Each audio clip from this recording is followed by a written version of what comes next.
இன்றைக்கி ஒரு mini vlog தான் பார்க்க போகிறோம். ஏதாவது சாப்பிட்ணும் போல் இருக்குது அப்படின்ட்டு ஸ்வீட் கார்ன் வாங்கிட்டு வரலாம் அப்படின்னு நானும் எங்கள் அக்கா வண்டி எடுத்தா எங்கள் அம்மா வந்துட்டு ஃபஸ்ட்டு பால் வாங்கிட்டு வாங்க அப்படின்னு தூக்குவாளியை கொடுத்து அனுப்பிச்சி விட்டாங்க. பால் வாங்கிட்டு பெருசு இல்லை, இந்த தூக்குவாளியை யார் தூக்கிட்டு போகிறான்றதான் எனக்கு எங்கள் அக்காவுக்கும் சண்டே வரும். ஸோ எப்படி வீட்டுக்கெலாம் போய் கொடுத்துட்டு நானும் எங்கள் அக்காவும் கிளம்பிட்டோம். ஸ்ட்ரீட்டில் எல்லோ லைட்லாம் போட்டு வியூ நல்லா இருக்கேன்ட்டு ஒரு வீடியோ எடுக்கலான்னு பார்த்தேன். எங்கள் அக்கா முன்னாடி இருக்கிற வண்டியிலே போய் இடிச்சிருப்பா. சடனாக பிரேக் போட்டா. நல்ல வேலை அந்த வண்டியில் போய் முட்டலை, அதுவும் அது புது வண்டி வேறு.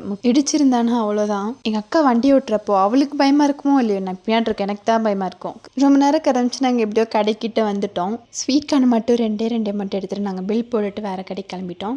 ஆரஞ்சு கலர் லேஸ் தான் வேணும் அப்படின்ட்டு ஒரு கடையில் போய் நிப்பாடினா நான் தான் வேறு உள்ளே போனேன். நான் ஆரஞ்சு கலர் லேஸ் இல்லை, ஸோ ரெட் கலர் லேஸ் எடுத்துகிட்டு நமக்கு எதாவது சாப்பிட வேணும் அப்படின்ட்டு நான் சாக்லேட் மட்டும் எடுத்துக்கிட்டேன். எங்கள் அக்காவே அப்புறம் வந்தா என்ன வாங்கலான்ட்டு நான் வந்துட்டு எக்ஸ்ட்ரா பாஸ்தா அப்புறம் ப்ரௌனிலாம் பக்கத்தில் இருந்துச்சு, அதையும் தூக்கி போட்டுக்கிட்டேன். நானே எங்கள் அக்காவை அப்புறம் கிளம்பிட்டோம். பின்னாடி இருக்கிறது என்ன தான் ஜாலியாக இருந்தாலுமே வாங்கின பொருளால் நம்ம கையிலேயே கொடுத்துருவாங்க, அது வேறு தூக்கிட்டு வரணும். நெக்ஸ்ட் மினிலாகில் பார்க்கலாம். டாட்டா.